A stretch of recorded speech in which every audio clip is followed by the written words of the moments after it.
ذرا ایک منظر ذہن میں لائیں، ایک انسان جس نے ابھی ابھی اپنے چمڑے کے موزے اتارے ہیں، بالکل آرام کرنے کے لیے نا؟ ہاں بالکل، اور کچھ دیر بعد وہ واپس آتا ہے اور دوبارہ انہیں پہننے کے لیے اپنا ہاتھ بڑھاتا ہے۔ اچانک کہیں سے ایک پرندہ جھپٹتا ہے۔ وہ موزہ اپنی چونچ میں دباتا ہے، اسے فضا میں کافی بلندی تک لے جاتا ہے اور پھر وہاں سے اسے نیچے گرا دیتا ہے۔ موزہ زور سے زمین پر گرتا ہے اور اس کے اندر سے ایک سیاہ، انتہائی خوفناک اور زہریلا سانپ رینگتا ہوا باہر نکال آتا ہے۔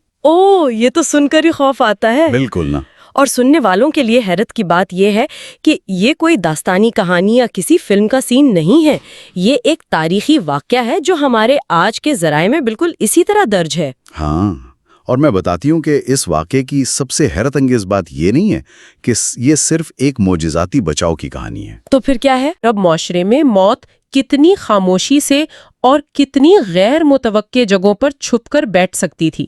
یعنی یہ خطرہ کسی واضح شکل میں سامنے نہیں آتا تھا، بلکہ روزمرہ کی چیزوں میں گھات لگائے بیٹھا ہوتا تھا۔ صحیح بات ہے۔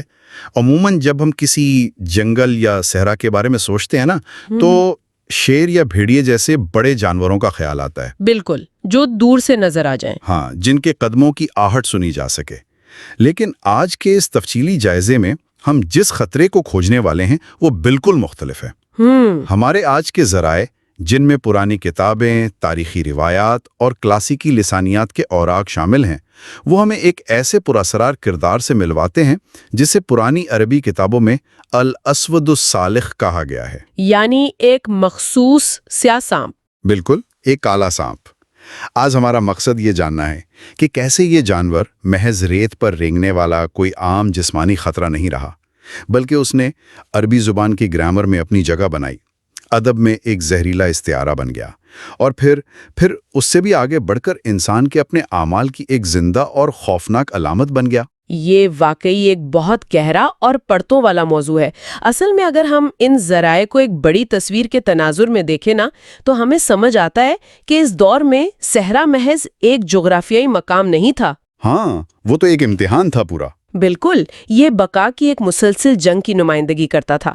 صحرا کے ان خطرات کو، بالخصوص اس سیاہ سانپ کو، صرف ایک طبعی خطرے کے طور پر نہیں دیکھا گیا، بلکہ اسے ایک کائناتی نظام کا حصہ سمجھا گیا جو انسان کے اعمال، اس کے الفاظ اور اس کے انجام سے جڑا ہوا تھا۔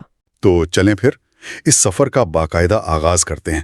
مجھے یہ ذرائع پڑھتے ہوئے جو چیز سب سے زیادہ الجھن میں ڈال رہی تھی نا، وہ پرانے وقتوں کے علماء کی اس سانپ کے نام پر ہونے والی لمبی چوڑی بحث تھی۔ والی بحث نا؟ ہاں، مطلب ایک طرف تو وہ خطرہ ہے جو کسی کے جوتے میں چھپ کر جان لے سکتا ہے، اور دوسری طرف کلاسیکی علماء اس بات پر گرامر کی بحثیں کر رہے ہیں کہ اسے الاسود السالخ کیوں کہا جاتا ہے، یہ السالخ کا کیا مطلب ہے اور اس پر اتنی توجہ کیوں دی گئی۔ یہیں سے عربی زبان کی باریک بینی کا اندازہ ہوتا ہے۔ ماہرین لغت بتاتے ہیں کہ اسے السالخ اس لیے کہا جاتا ہے کیونکہ یہ سانپ ہر سال اپنی کینچلی یعنی اپنی بیرونی جلد اتارتا ہے۔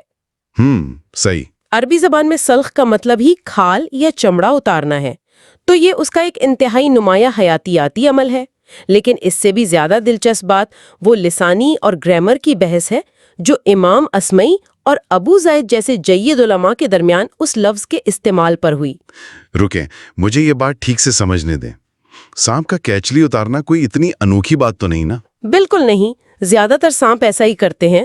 ہاں، تو پھر ان علماء کی وہ خاص گرامر والی بحث کیا تھی جس نے اتنا وقت لیا؟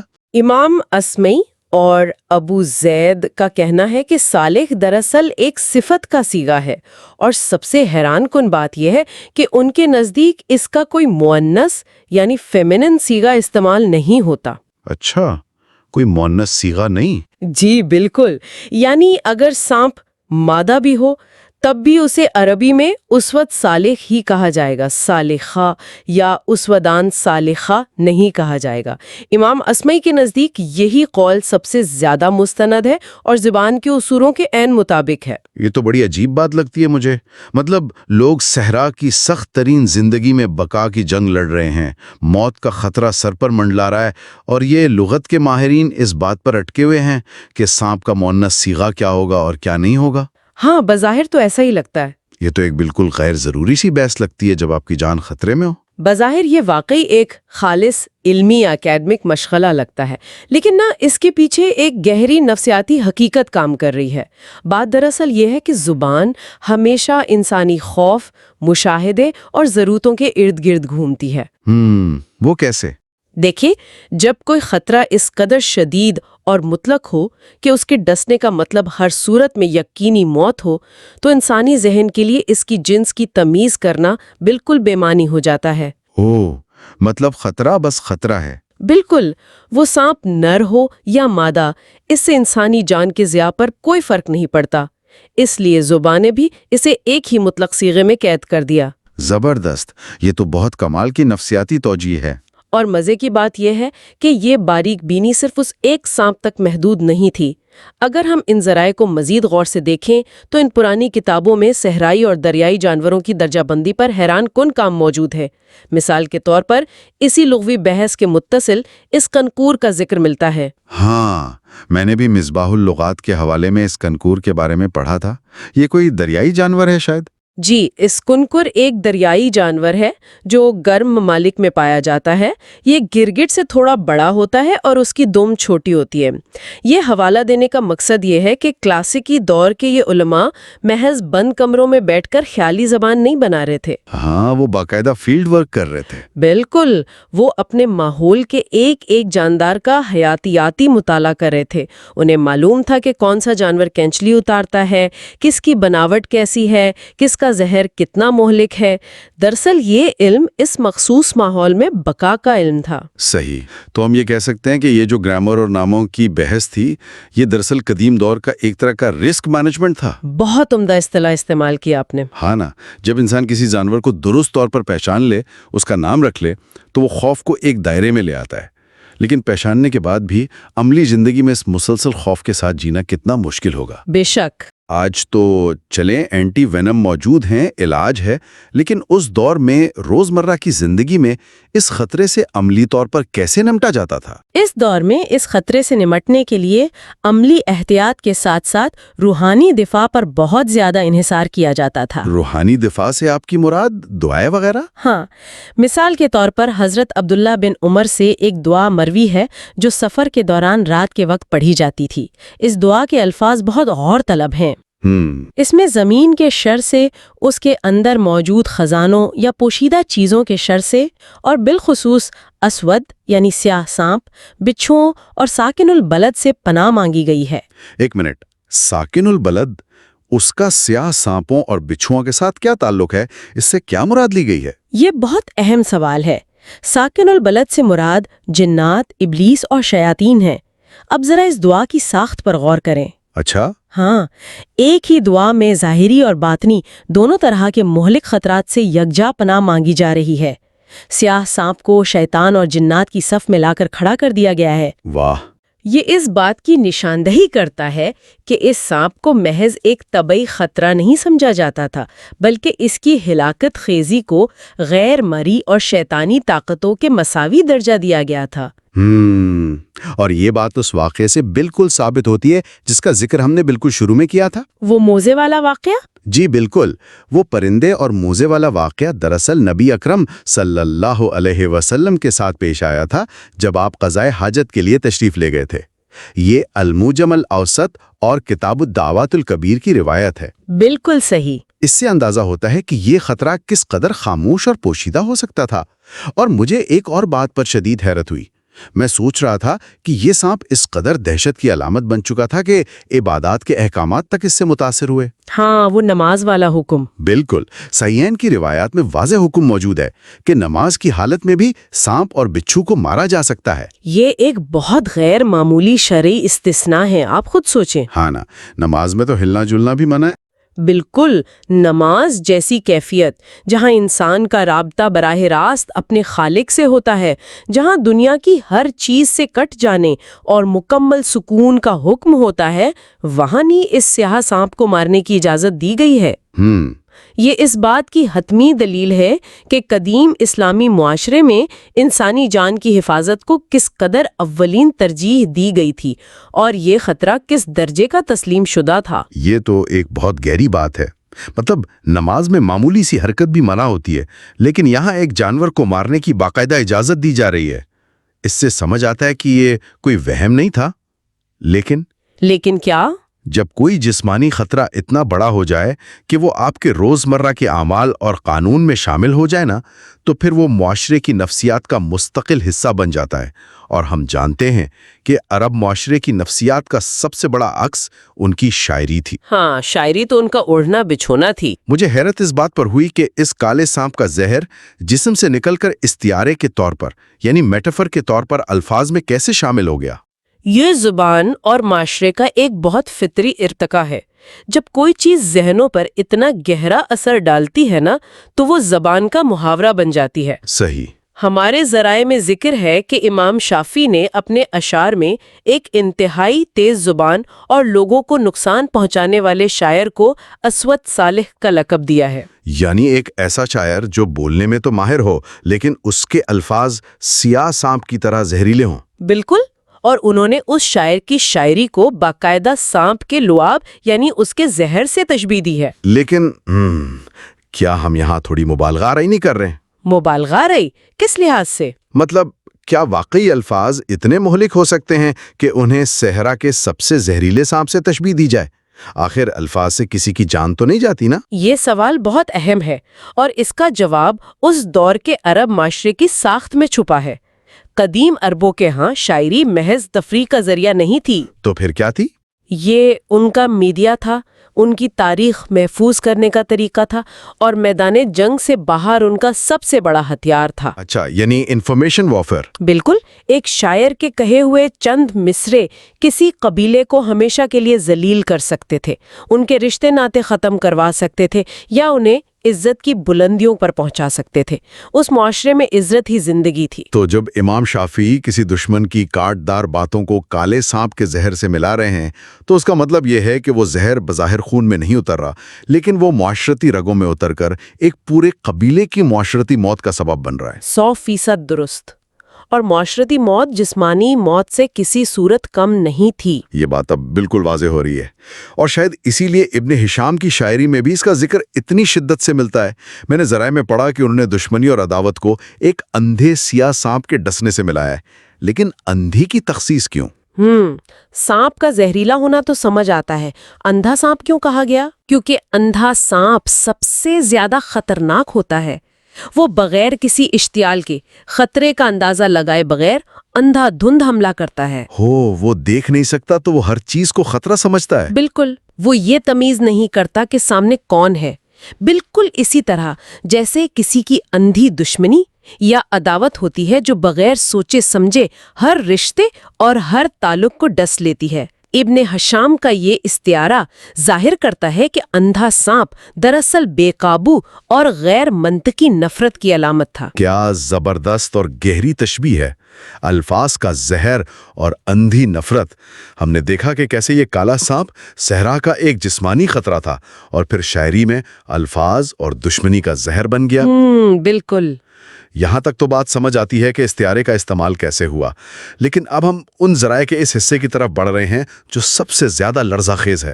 ہاں، ما بعد الطبیعت یا میٹافزیکل حصہ۔ جی، ایک ایسا مقام جہاں استعارہ ختم ہو جاتا ہے اور ایک ٹھوس وحشتناک حقیقت شروع ہوتی ہے، جہاں انسان کے اپنے اعمال ایک جسمانی شکل اختیار کر کے اس کے سامنے کھڑے ہو جاتے ہیں۔ آپ دراصل اس واقعے کی طرف اشارہ کر رہے ہیں نا جو سفر حج کے دوران پیش آیا تھا؟ بالکل، عبد الحمید بن محمود کی روایت میں ملتا ہے یہ، اور یہ واقعہ پڑھ کر واقعی جھرجھری آ جاتی ہے۔ ہاں، وہ مقام صفا کا واقعہ۔ جی، ذرا اس منظر کو تصور میں لائیں سننے والے۔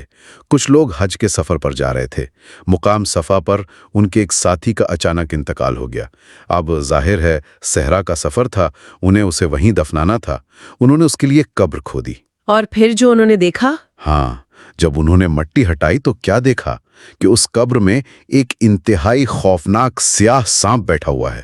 وہ لوگ گھبرا گئے، انہوں نے وہ قبر وہیں چھوڑ دی اور کچھ فاصلے پر ایک دوسری قبر کھودی۔ وہاں گئے تو دیکھا کہ وہیں کالا سانپ پوری قبر پر قابض ہو کے بیٹھا ہے۔ انہوں نے تیسری قبر کھودی اور حیرانگی کے طور پر وہاں بھی وہی سیاہ سانپ موجود تھا۔ یہاں جو چیز سب سے زیادہ غور طلب ہے نا، وہ محض سانپ کا نظر آنا نہیں ہے، بلکہ اس کا ہر قبر میں اسی شخص کا پیچھا کرنا ہے۔ بالکل، وہ اسے چھوڑ نہیں رہا تھا۔ جب یہ لوگ گھبرا کر حضرت عبداللہ بن عباس کے پاس آئے اور پوچھا کہ اب ہم کیا کریں، تو انہوں نے جو فیصلہ دیا وہ انسان کی روح کو جھنجھوڑنے کے لیے کافی ہے۔ انہوں نے فرمایا، یہ اس کا وہ عمل ہے جسے وہ اپنی زندگی میں کیا کرتا تھا، بس تم جاؤ اور اسے اسی طرح کسی کنارے میں دفن کر دو، کیونکہ تم اگر اس کے لیے پوری زمین بھی کھود ڈالو گے تو تمہیں اسی طرح کی صورتحال کا سامنا ہوگا۔ یہ تو رونگٹے کھڑے کر دینے والا لمحہ ہے۔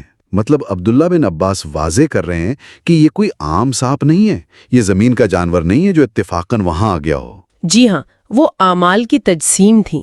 اور پھر جب وہ لوگ واپس آئے اور اسے اسی حالت میں دفن کیا تو بعد میں انہوں نے اس شخص کی بیوی سے جا کر پوچھا کہ آخر یہ شخص زندگی میں کیا عمل کرتا تھا۔ ہاں، اس نے کیا بتایا تھا؟ اس نے بتایا کہ وہ دکاندار تھا اور ہر روز اپنے گھر والوں کی خوراک اس غلے سے نکال لیتا تھا جو اس نے بیچنا ہوتا تھا، اور اس کی جگہ اتنی ہی بھوسی ملا کر لوگوں کو بیچ دیا کرتا تھا۔ یعنی وہ ملاوٹ اور خرد برد کرتا تھا۔ میں اسی بات کو سمجھنے کی کوشش کر رہا ہوں۔ ایک شخص دکان پر بیٹھا ہے، اپنے گاہکوں کے غلے میں تھوڑی سی بھوسی ملا رہا ہے، انہیں دھوکہ دے رہا ہے۔ بظاہر یہ ایک معاشی جرم ہے، وائٹ کالر کرائم کہہ لیں۔ ہاں، اس نے کسی پر تلوار تو نہیں اٹھائی، میں کسی کا خون نہیں کیا، لیکن اس مابعد الطبیعتی نظام میں وہ تھوڑی سی بھوسی، وہ فراڈ رفتہ رفتہ ایک زہریلا سانپ بن رہا تھا۔ یہ کیسے ممکن ہے؟ یہی وہ تصور ہے جو ان تمام ذرائع کا مرکزی نقطہ ہے۔ دیکھیں، اعمال کبھی ضائع نہیں ہوتے یا خلا میں غائب نہیں ہو جاتے، وہ ایک انرجی یا توانائی کی طرح ہیں جو اپنا روپ بدل لیتے ہیں۔ انرجی کی طرح؟ بالکل، اس دکاندار کا جو دھوکہ اور فریب تھا وہ کوئی غائب چیز نہیں تھی، وہ لوگوں کی حق تلفی کر رہا تھا، ان کی کمائی کو زہر آلود کر رہا تھا، تو روحانی قانون کے تحت اس کا وہ زہریلا عمل ایک ظاہری تجسیم یعنی مینیفیسٹیشن اختیار کر گیا۔ وہ برے اعمال جمع ہو کر اسود سالخ یعنی سیاہ سانپ کی شکل اختیار کر گئے، جو اس کی موت کے بعد اسی کی قبر میں اس کا انتظار کر رہا تھا۔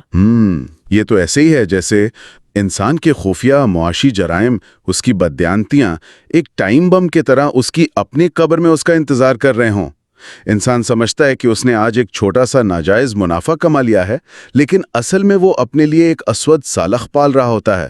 بے شک، اور یہ سوچنا ہی کتنا خوفناک ہے کہ جو اعمال چھپ کر کیے جاتے ہیں وہ کتنی بھیانک شکل اختیار کر سکتے ہیں۔ ہاں، لیکن اگر ہم اس مقام پر رک جائیں نا تو یہ ایک بہت تاریک اور مایوس کن تصویر بنتی ہے۔ خوش قسمتی سے جن ذرائع کا ہم جائزہ لے رہے ہیں ان میں صرف سزاؤں کی داستان نہیں ہے، بلکہ اس ٹائم بم کو ناکارہ بنانے کا راستہ بھی موجود ہے۔ جی ہاں، اور یہ بچاؤ کا راستہ بھی اتنا ہی عملی ہے جتنا کہ وہ خطرہ۔ ان ذرائع میں دو مختلف ادوار اور مختلف انبیاء کی حیرت انگیز طور پر ملتی جلتی کہانیاں موجود ہیں۔ یہ کہانیاں واضح کرتی ہیں کہ کس طرح تقدیر کے اٹل فیصلوں کو بھی بدلا جا سکتا ہے۔ بالکل۔ پہلی کہانی حضرت صالح علیہ السلام کے دور کی ہے۔ بتایا گیا ہے کہ ایک شخص تھا جو نہایت ظالم تھا اور لوگ اسے بہت تنگ تھے۔ انہوں نے حضرت صالح سے شکایت کی اور درخواست کی کہ وہ اس شخص کے لیے بد دعا کریں تاکہ ان کی جان چھوٹے۔ اس پر حضرت صالح علیہ السلام نے فرمایا کہ جاؤ، تم اس کے شر سے محفوظ ہو جاؤ گے۔ مطلب انہوں نے ایک طرح سے پیشن گوئی کر دی تھی۔ ہاں، اور وہ آدمی روزانہ لکڑیاں چننے اور کاٹنے کے لیے جنگل جایا کرتا تھا۔ اس دن بھی وہ گیا، لیکن شام کو جب وہ صحیح سلامت اور ہنستا کھیلتا واپس آیا تو لوگوں کو بڑی حیرت ہوئی۔ کیونکہ انہیں تو لگ رہا تھا کہ وہ مارا جائے گا۔ بالکل، انہوں نے حضرت صالح کی خدمت میں عرض کیا کہ وہ تو بچ کر آ گیا ہے، حالانکہ اسے تو مر جانا چاہیے تھا۔ جب اس شخص کو بلایا گیا اور اس کی لکڑیوں کا گٹھا کھلوایا گیا تو اس کے اندر ایک بہت موٹا سیاہ سانپ موجود تھا۔ رکیں، یہاں پھر سے وہی الاسود السالخ آ گیا، یعنی وہ کالا سانپ اس کی لکڑیوں کے گٹھے میں سارا دن چھپا بیٹھا تھا اور اس نے اسے ڈسا نہیں۔ بالکل ایسا ہی ہے، خطرہ اس کے بالکل ساتھ سفر کر رہا تھا، لیکن وہ بچ کیسے گیا؟ یہیں پر وہ راز کھلتا ہے۔ حضرت صالح نے اس سے پوچھا کہ تم نے آج کون سا خاص عمل کیا ہے؟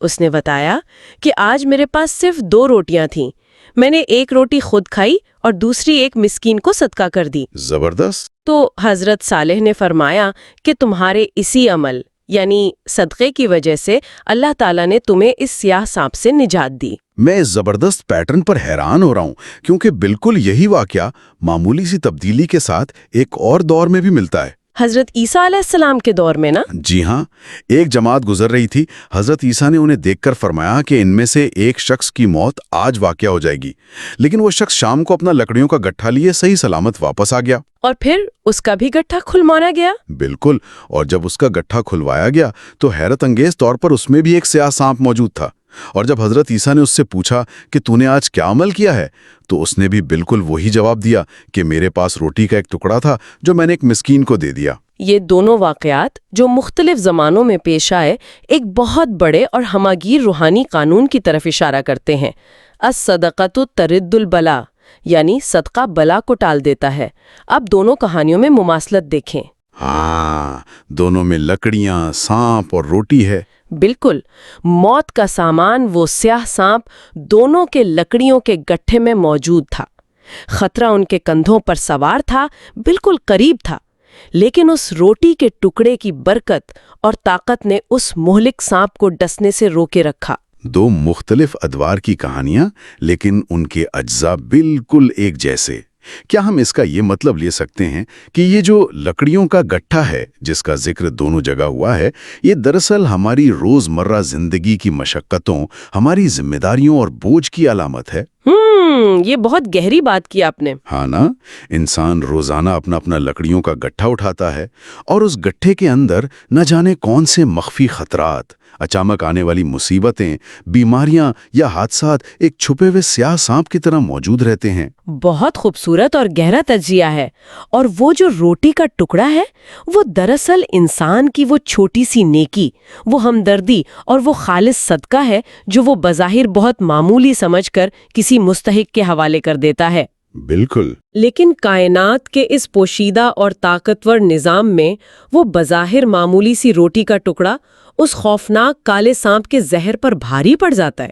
یہ کہانیاں ہمیں یہ سکھاتی ہیں کہ انسان کو نہیں معلوم کہ کون سی بلا کس روپ میں اس کی گھات میں ہے، لیکن ایک چھوٹی سی بے لوث میکی ایک بہت بڑی اور اندیکھی آفت کا راستہ روک سکتی ہے۔ تو اگر ہم اس پورے سفر کو سمیٹنے کی کوشش کریں، ہم نے آج کے ذرائع سے واقعی ایک بہت حیران کن اور طویل راستہ طے کیا ہے۔ ہم نے شروع کیا تھا کلاسیکی عربی گرامر کی کتابوں سے، جہاں ایک سیاہ سانپ نے اپنی کینچلی اتار کر صیغوں اور لغت میں جگہ بنائی۔ پھر ہم نے دیکھا کہ کیسے وہ سانپ صحرا کے سفر، رات کی دعاؤں اور عبادات کے دوران ایک مستقل جسمانی اور نفسیاتی خطرہ بنا رہا۔ اور پھر وہ سانپ امام شافی اور ابن ہشام کی شاعری میں اتر کر کاٹ دار الفاظ اور اندھی دشمنی کا ایک مہلک استعارہ بن گیا۔ بالکل، اور پھر ہم نے اس کا سب سے خوفناک روپ دیکھا جب وہ استعارہ ایک ٹھوس حقیقت میں بدل گیا، جب خرد برد کرنے والے دکاندار کی قبر میں وہ اس کے جرائم کی زندہ شکل بن کر بیٹھ گیا۔ لیکن ہمارے اس جائزے کا اختتام مایوسی یا خوف پر نہیں ہوا، بلکہ ہم نے دیکھا کہ کیسے انبیاء کے ادوار میں ایک روٹی کا ٹکڑا اور خالص ہمدردی کا ایک چھوٹا سا عمل اس موت کے فرشتے جیسے سیاہ سانپ کو بالکل بے بس کر دیتا ہے۔ بالکل، اور آج کے اس تفصیلی جائزے کو سمیٹتے ہوئے ایک سوال ذہن میں ابھرتا ہے جو ان تمام حوالوں کو پڑھنے کے بعد سننے والوں کے لیے ایک نیا زاویہ پیش کرتا ہے۔ تاریخ کے ان تمام اوراق میں صحرا، جنگل اور سانپ تو وہیں کے وہیں رہے، فطرت اور اس کے خطرات نہیں بدلے۔ تو پھر کیا بدلا؟ جو چیز بدلی وہ انسان کا اپنا عمل تھا۔ آج کے اس تیز رفتار اور جدید دور میں اگرچہ ہم روزانہ صحراؤں میں سفر نہیں کرتے، لیکن ہم سب اپنے اپنے کیریئر، خاندان، معاشی بقا اور زندگی کی دوڑ میں اپنے اپنے لکڑیوں کے گٹھے روزانہ پیٹھ پر لاد کر چلتے ہیں۔ بالکل صحیح۔ ان ذمہ داریوں اور مشقتوں کے بوجھ میں نہ جانے کون سے مخفی خطرات، اچانک آنے والی پریشانیاں اور معاشی یا جسمانی آفتیں سیاہ سانپ بن کر چھپی بیٹھی ہیں۔ تو سوال یہ ہے کہ کیا اس روزمرہ کی مشینی اور مسرور زندگی میں ہم شعوری طور پر وہ روٹی کا ٹکڑا یعنی نیکی، ہمدردی اور مدد کا وہ عمل تقسیم کر رہے ہیں جو ہمیں ان اندیکھے خطرات سے محفوظ رکھ سکے؟ یہ وہ نقطہ ہے جس پر ہم سب کو ضرور غور کرنا چاہیے۔ آج کے لیے اتنا ہی۔ اپنے اعمال اور اپنے ارادوں کا خیال رکھیں۔